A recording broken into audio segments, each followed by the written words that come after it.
8वीच्या वर्गात असताना कल्पना चावलांच्या अभ्यासाच्या खोलीमध्ये अंतराळयानाची चित्र चिकटवलेली होती आणि संजय नावाचा त्याच्या भाऊ, त्या भावानं विचारलं की कल्पना, तुझ्या अभ्यासाच्या खोलीमध्ये अंतराळयानाची चित्र आहे, त्याच्या पाठीमागचं कारण काय? कल्पना चावलांनी उत्तर दिलं, दादा माझ्या आयुष्याचं स्वप्न ठरलंय आणि मला ते पूर्ण करायचं आहे. 12वी नंतर एरोनॉटिक्स इंजिनिअरिंगला ऍडमिशन घेणारी ती भारतातली पहिली मुलगी आहे. वर्गामध्ये सगळी मुलं, शिकवणारे प्राध्यापक सगळे पुरुष. तिला सगळ्यांनी सांगितलं, जे आयांनो आजही आम्हाला सांगितलं जाते, 2 दिवसापूर्वी महिला दिन झालाय, काय की हे सोडून तू दुसरं काहीतरी कर किंवा तुला हे जमेल का? कल्पना चावलानं देखील हेच सांगितलेलं होतं. त्यांनी सांगितलं, माझ्या आयुष्याचं स्वप्न ठरलंय आणि मला ते पूर्ण करायचं आहे. एरोनॉटिक्स इंजिनिअरिंगचं इथलं सगळं शिक्षण पूर्ण झालं. कल्पना चावलांनी अमेरिकेमध्ये ऍडमिशन पुढच्या शिक्षणासाठी घेतलं. तिथलं त्यांनी सगळं शिक्षण पूर्ण केलं आणि 1988 साली त्या नासामध्ये दाखल झाल्या आणि 1998ला शास्त्रज्ञ पदाची एक जागा निघालेली होती. त्या जागेसाठी त्यांनी ऍप्लिकेशन केलं.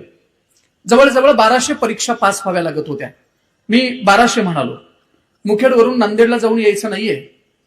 पृथ्वीची गुरुत्वाकर्षण कक्षा भेदून अंतराळयानात जायचंय. जाणारा माणूसही तेवढ्या क्षमतेचा पाहिजे, तेवढ्या ताकदीचा पाहिजे. त्या सगळ्या गोष्टी त्याच्यामध्ये तपासल्या जातात. सुनीता विल्यम्स आता मागे गेलेल्या होत्या.